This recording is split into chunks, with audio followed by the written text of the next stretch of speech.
What is going on, Headliner Nation? Jake, Fantasy Headliners. Hopefully everybody's doing well out there today, where it's time to start talking some rankings. And before we get into this list, we have to make sure that we kind of have this discussion about rankings, right? Because a lot of people want to look at May rankings and think that they can determine what's going to happen in September. And at some point, we just have to establish a baseline, and that's what you do in May, right? You get the names down on paper based off of the facts that you already know, and then you make adjustments to those lists as the offseason progresses. Listen, people are going to get injured. Changes are going to be made. There may be some trades. There may be some players cut that affect some of these rankings, and that's okay. Like, that's what we're supposed to do, right? We're supposed to have this baseline that gives us a working document to really adjust throughout the offseason. And like usual, we want this to be interactive. We do this all the time. I'm not on here saying that I know more than you follow my rankings, or you're just not as smart as me. That's not the way this channel works. It never has, and it never will.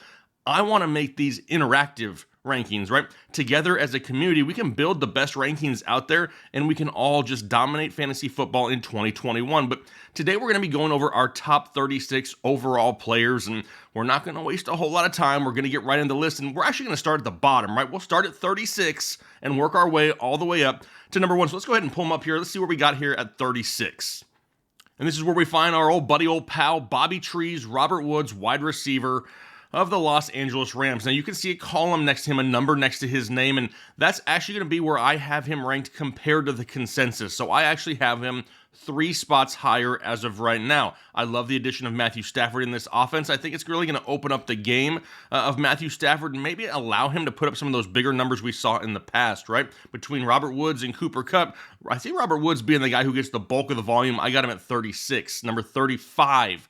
What about a running back out of Pittsburgh, a rookie, Najee Harris? I actually have him 10 spots lower than the consensus. Now, that may sound a little bit crazy, but I'm tempering expectations as of right now because it gives me that opportunity to move him up in the rankings. Now, we're seeing a lot of him, catching passes here in rookie camps, and he looks great. I'm not taking anything away from him, but there's still other options in that backfield. Not that they're really going to, bench Najee Harris for Benny Snell or Anthony McFarland, but I do expect them to be somewhat cautious, work him in slowly, and this is definitely a guy that I'm watching closely throughout the offseason to see how high we should actually draft him. Remember CEH last year? A lot of people overhyped, overdrafted, and it turned out bad. As of right now, got him at 35, and we'll watch him. 34, Chris Godwin, Tampa Bay Buccaneers. Now, him and Mike Evans are both going to be within the top 36 in a high-powered passing offense that has now clicked, right? Tom Brady and that offense figured it out end of 2020, and I expect them to basically, start this year where they left off last year. What changed?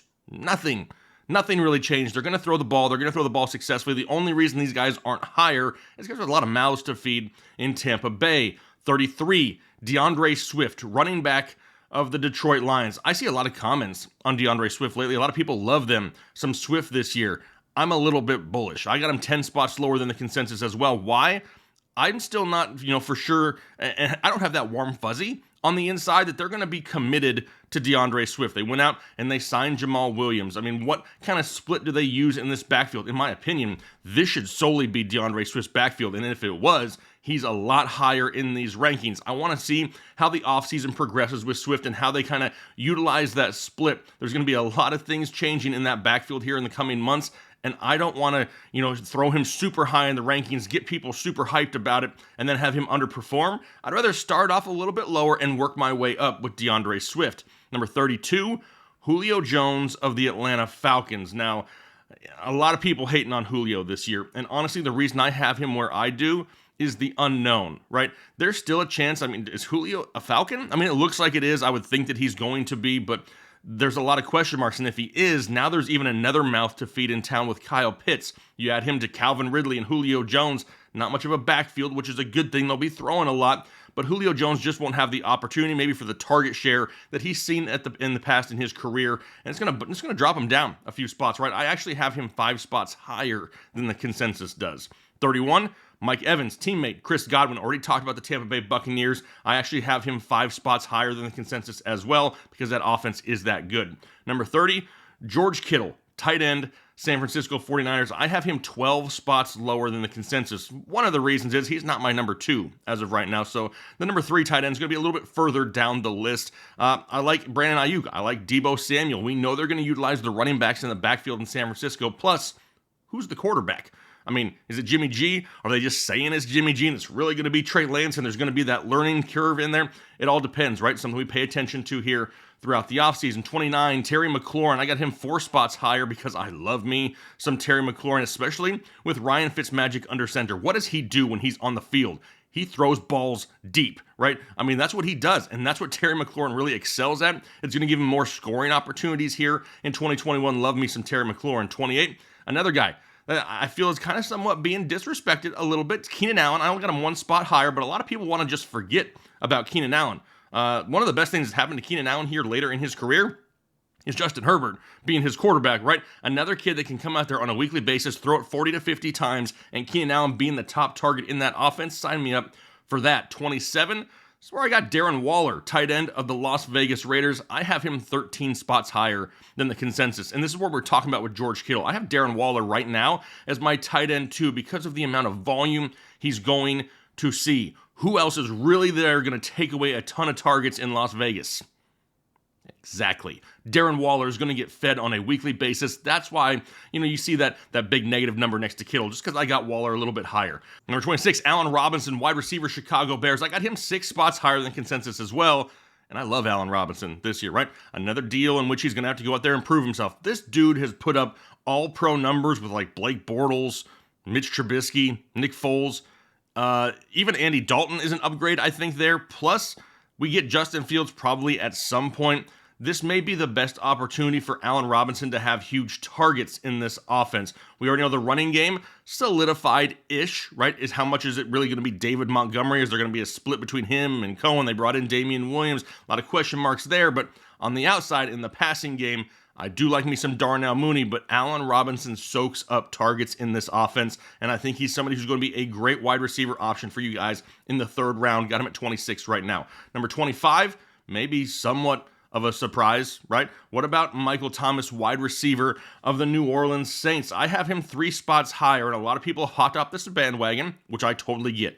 And the reason he's this low is who is the quarterback in New Orleans? Is it Taysom Hill? Is it Jameis Winston? If Jameis Winston is leading this team under center, Michael Thomas is going to take a couple steps up these rankings, right? Because Jameis throws the ball a lot. Now, I understand it's a different game plan, different scheme there in New Orleans. They're going to still utilize Alvin Kamara and Latavius Murray there in the backfield, but Michael Thomas with Jameis Winston may have more downfield shots than he maybe will with Taysom Hill, who's going to call his own number at times. Really want to pay attention what that split's going to be at quarterback, because that's really going to affect the ranking of Michael Thomas. As of right now, got him at 25. Now let's move on to 24.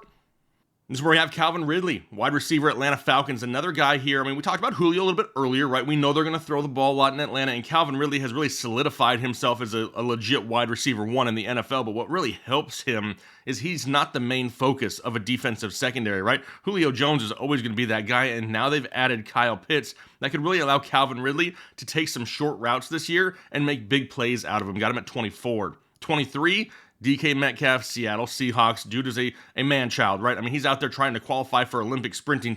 This dude is just, he's a different kind of animal, right? I actually have him 6 spots lower, though. And why is that? I expect Seattle to try to, enforce the run a little bit more this year. Plus, I'm still not off the Tyler Lockett bandwagon. They brought in Gerald Everett. Gerald Everett is a very athletic tight end that could take away some of those red zone looks from DK Metcalf. Don't dislike him whatsoever, but do have him a few spots lower. 22, Justin Jefferson. Actually have him 2 spots higher because, once again, I think this guy is just peppered with volume, and the best thing for him is an improved offensive line.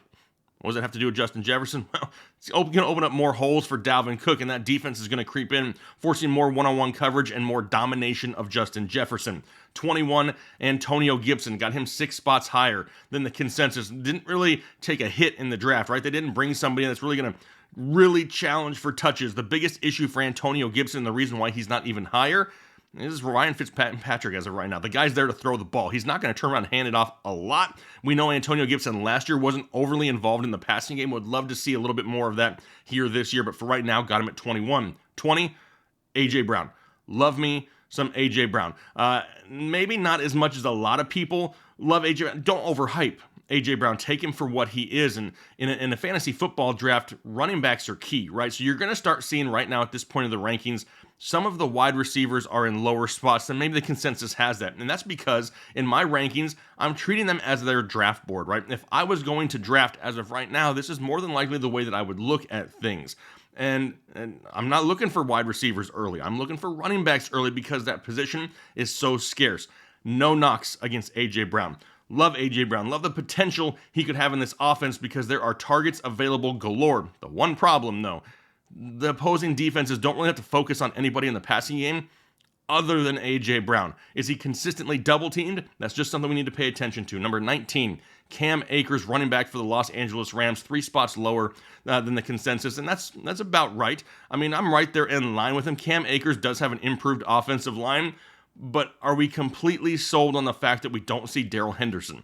I still think we see Darrell Henderson in some form or fashion. We saw it last year, right? Sure, Cam Akers was getting going in this offense, but we saw Darrell Henderson and both Malcolm Brown both involved in this backfield. No more Malcolm Brown.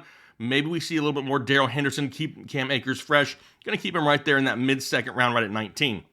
Number 18, Travis Kelce, 6 spots lower than consensus, and this goes to the same argument I was talking about with wide receivers, right? Tight ends, just going to fall a little bit later down my board because I got to have those running backs early. Obviously, there's nothing I can say negative about Travis Kelce, like nothing. Number 17 is J.K. Dobbins, another second-year running back a lot of people are very excited about, and I am too. Trust me, I have him 9 spots higher than the consensus, but I feel like every time I talk about him, we have people that come out and say, you forgot about Gus Edwards, didn't you? Oh, you're really going to hate it when Lamar steals those touchdowns. I mean, am I really? I mean, this team runs more than any team in the NFL, and even if Lamar goes out and rushes for 10 touchdowns, which is pretty solid for Lamar Jackson, last year they had 25 rushing touchdowns. That's cool. That leaves 15 on the board for J.K. Dobbins. Maybe he gets 10, Gus Edwards gets 5. I'm a happy guy at that point because J.K. Dobbins kind of has that Aaron Jones factor. He doesn't need 25, 30 carries to go out there and put up huge fantasy numbers. If he gets 15, more than likely, you're going to be pleasantly surprised. Got him at number 17 overall. 16, DeAndre Hopkins, 3 spots lower. Goes to the same thing with wide receivers we were talking about. However, even though they added A.J. Green, they drafted Rondale Moore, they're still going to pepper DeAndre Hopkins with the ball. They can't stop it, right? Kyler Murray to DeAndre Hopkins is almost unbeatable. I mean, the only thing holding him back at all is a somewhat difficult schedule. Has to worry about Jalen Ramsey a couple times a year, but DeAndre Hopkins, elite talent who's going to see targets. He's at 16. 15, last year's league leader in receiving, Stephon Diggs. Now, a lot of people I've heard lately say, hey, you know what? Now they know the game of Buffalo. People have figured him out now. They're not going to be that good this year. Yeah, they are. They're still going to be pretty good. And the leader in that offense is going to be Stephon Diggs. They've added Emmanuel Sanders. We already know about Cole Beasley, a case of the Beasles, a solid defense, a solid offensive line, a quarterback that can beat you on the ground and through the air. Stephon Diggs is still going to be in line for huge volume. Got him at 15. Number 14, CEH. Maybe super high for some people. I got him 8 spots higher than the consensus, but here is why. Right now, Kansas City on paper has arguably one of the best offensive lines in football. It's not the same offensive line that you saw them lose with in the Super Bowl. They drastically improved. Last year, CEH, no rookie camp, no offseason, difficult offense to learn, and more people to split with in the backfield. This year, no Le'Veon Bell, Damian Williams, even though he opted out last year, he's not there. So Clyde Edwards-Helaire has to worry about Jerick McKinnon and Darrell Williams in this high-powered offense. Last year, there was way too much hype on Clyde Edwards-Helaire, and we tried to tell that to people. This year, you can get him in the second round, maybe even later than I have him here in the rankings, and this is a guy that can still go out and put up huge numbers. The biggest issue, the biggest question mark, can he find the end zone? Because last year, he just couldn't around the goal line, and Darrell Williams is a bigger back. Darrell Williams has that potential to steal some of those touchdowns. That's the only worry, but at times we saw the talent, we saw the burst, we saw the vision and the footwork of CEH last year. He's not somebody who I'm crossing off my draft board this year. Number 13, Jonathan Taylor. I feel like we're talking about a lot of second-year running backs, right? I mean, Jonathan Taylor, Clyde Edwards-Helaire, J.K. Dobbins, Cam Akers, Antonio Gibson. I mean, the second-year running backs, they're going to have a year this year. And the reason I don't have Jonathan Taylor even higher, I have him 2 spots lower than consensus, I'm worried about the split in that backfield, right? At times, Naheem Hines was getting touches out of the backfield. Now we add back in Marlon Mack. It's a decent offensive line. It's still solid, one of the best in the NFL. Am I going to say it's what it was a year or so ago? It's a little different, but it's still great. And Jonathan Taylor just needs volume. He is not really like what we talked about with J.K. Dobbins, who doesn't need that volume. Jonathan Taylor needs that volume. He needs 20-plus touches. I could even be generous and say 18-plus touches a week in order for him to return great RB1 numbers. He needs the volume. Can they commit the volume to him as of right now? I just got a few question marks about that. Maybe that'll, work itself out in camp. Maybe Marlon Mack doesn't even make the team. Who knows? I mean, there's a lot of things that could happen. Some craziness could happen here in the next couple months. As of right now, I'm just tempering expectations slightly and got him at 13. So let's head over here to now the top 12. And this one may be a surprise, right? These are half PPR rankings, just as a reminder. And I have Austin Ekeler at number 12. Now, when Ekeler was on the field last year, the guy was putting up numbers, especially in the passing game as well, right? They're looking for those targets, and that's great in PPR scoring. But don't forget either, because he was injured, part of the season in 2020 does not mean that the guy just sucks and he's just not a good running back. Austin Ekeler sucks. I see that comment. Come on. The guy does not suck. And in this offense, this high-powered offense in which defenses are going to have to pay attention to the pass because Justin Herbert is that good, Austin Ekeler could be the main beneficiary to that. As of right now, I got him at number 12. It's a little high, but he's somebody who I'm paying attention to because I love him in PPR scoring. Number 11, Tyreek Hill, Kansas City Chiefs. I have him 4 spots lower than the consensus, and that's just because the top half of my rankings are running back loaded, right? So I want those stud running backs a little bit earlier. I want the volume, right? That's what we'll talk about here in a second, is the volume. So Tyreek Hill, we know what he is. We know what he is in that offense. Nothing negative to say about Tyreek Hill. I just want running backs earlier. Number 10, and this is where most of the hate happens, but it's May rankings, people. Don't hate yet. We talked about volume, and now we're going to talk about Joe Mixon. And everybody is burned because of Joe Mixon last year, but Joe Mixon was a top 12 running back before he got hurt. Sure, a lot of that was inflated because of one huge game, but you can say that about a lot of running backs. It's not just Joe Mixon. You can't pick and choose your narrative, right? Joe Mixon is somebody who is lined up this year to have huge volume, no more Gio Bernard, an improved, not a great, but an improved offensive line, and pass weapons galore. Jamar Chase, Tyler Boyd, and T. Higgins are going to make sure that those boxes are never stacked. They just can't do it. If Joe Burrow doesn't have time in the pocket, what does that mean? That means that routes can't develop down the field. If routes can't develop down the field, he's going to be looking for short to intermediate routes, screen passes, or maybe draw plays up the middle. Whatever it may be, Joe Mixon is going to be involved. Plus, they need to take some of that pressure off of Joe Burrow. Joe Mixon is that guy. And at this point of the draft, we want volume. You cannot score fantasy points if you don't get touches. We need touches because that's what gives us opportunity. If this offense is any better, that's only going to up the touchdown opportunity for Joe Mixon. And he's definitely somebody who's going to be right there in that 10 to 15 range by the time the season comes around. I'm not going to overhype Joe Mixon and throw him into my top 5 this year. I'm not. However, he is definitely a name in line for huge touches that I'm definitely considering. Number 9, Aaron Jones, Green Bay Packers. And this one, actually, you know what? I'll tie in 8 and 9 here both because it's a couple of Packers, right? It's Devontae Adams at 8, Aaron Jones at 9. And the biggest question mark here is Aaron Rodgers, not these guys. But their value is directly tied to that of Aaron Rodgers. If he is not there for whatever reason, both of these guys take a big hit. As of right now, he's a Packer. That's why these guys are where they are at. Aaron Jones still has to worry about A.J. Dillon in this offense. I get that, even though that Jamal Williams is gone. However, I'm not convinced as of yet that A.J. Dillon just slots right into that Jamal Williams role and takes the amount of touches that he has. I do think that he steals a touchdown from time to time from Aaron Jones, of course, 100%. But Aaron Jones is still one of those guys that doesn't need 20-plus touches. If you get him 15 to 18 a week, you're going to be happy in a high-powered offense, as of right now. Touchdown scoring opportunities, big play upside.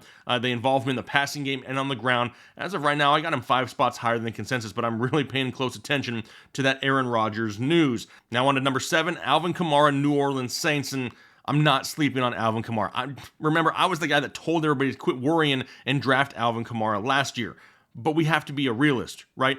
With Taysom Hill under center, he took a hit in value. He was still a solid running back. He was still a top running back. He still is a top running back. He just has tempered expectations. As the offseason progresses and we get more clarity who's playing quarterback more often in New Orleans, this ranking will adjust either up or down. But as of right now, sitting at 7, I don't hate it. Number 6, Nick Chubb, running back, Cleveland Browns. A lot of people still want to bring up Kareem Hunt. Why?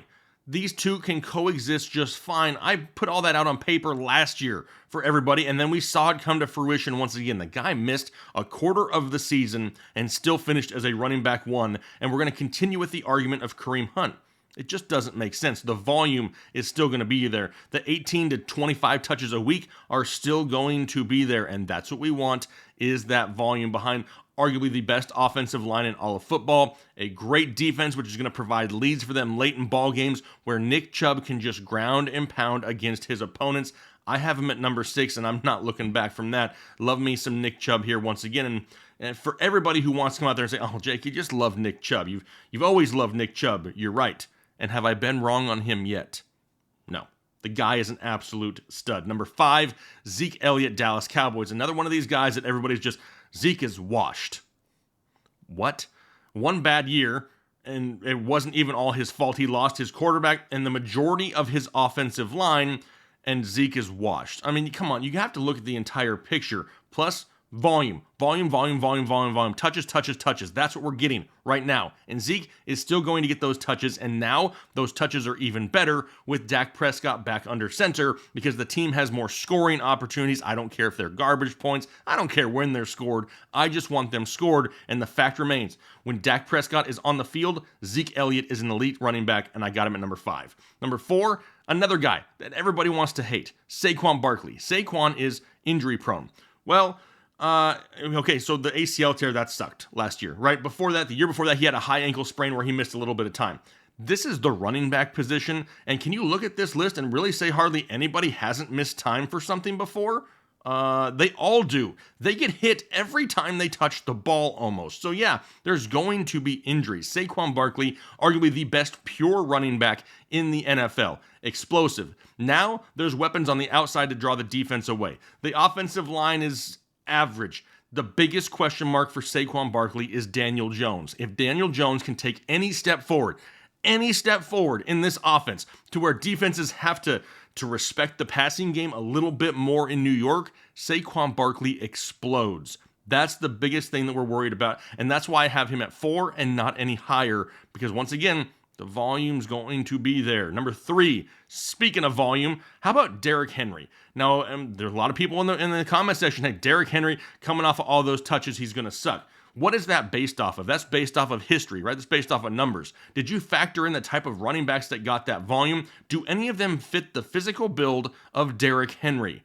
I mean, come on. This is what this guy does. He wasn't even beat down last year. He hasn't worried about injuries. The guy is in great shape. He is an absolute Mack truck built to take those hits. He's actually probably dishing out just as much pain as he's receiving on a carry-by-carry basis. This is what he does. This offense is built around the run. He's more than likely probably going to lead the league in carries once again. Does he hit 2,000 yards? No, probably not, but that's okay. Would you be happy if he hit 1,400 and 10 touchdowns? I think you probably would, and that's a realistic expectation. Still got Derrick Henry at number 3. Number 2, Dalvin Cook, another guy who could see huge volume here once again, and when the emergence of Justin Jefferson was great for Dalvin Cook, right? Because it just added more options in that offense for the defense to pay attention to. The offensive line is very improved in Minnesota, and Dalvin Cook should run wild once again. Number 1, then, it leaves Christian McCaffrey. Now, he was a big letdown for a lot of people last year, and I get that, but injuries happen. The one thing you can say, though, is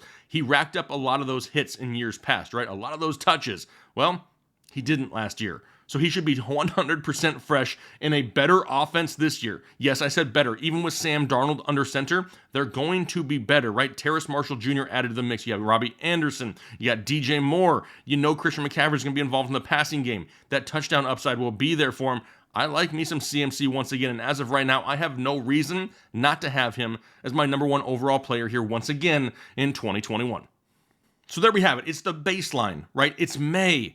It's only May. We can only make adjustments from here, and that's what it's all about, is interacting as a community. Let me know what your thoughts are. Maybe you can think of something that I haven't thought of yet or that I haven't seen yet. That is 100% entirely possible. That's why this community has grown to what it has, is because this is a place for you to get involved with the content. You've seen it recently, right? We're doing that bracket challenge that Kyle's posting on a daily basis almost, where people are going and voting on their favorite fantasy football options for 2021. He made a short video on it. There's a lot of fun ways that we're trying to incorporate the community, right? You're not just here to sit and watch us talk. You're here to be involved in it, and that's what makes it so much fun and so enjoyable to do this on a daily basis. So hopefully you guys are having a great week here this week. Hopefully you're able to get outside and have some fun, enjoy some sun, get out there, be active, enjoy each other's company, because fantasy football is still a few months away, but we got a lot of steps to hit in the coming months, in the coming weeks, to make sure that you're 100% prepared for your fantasy football drafts, because we're taking home some championships here this year, people.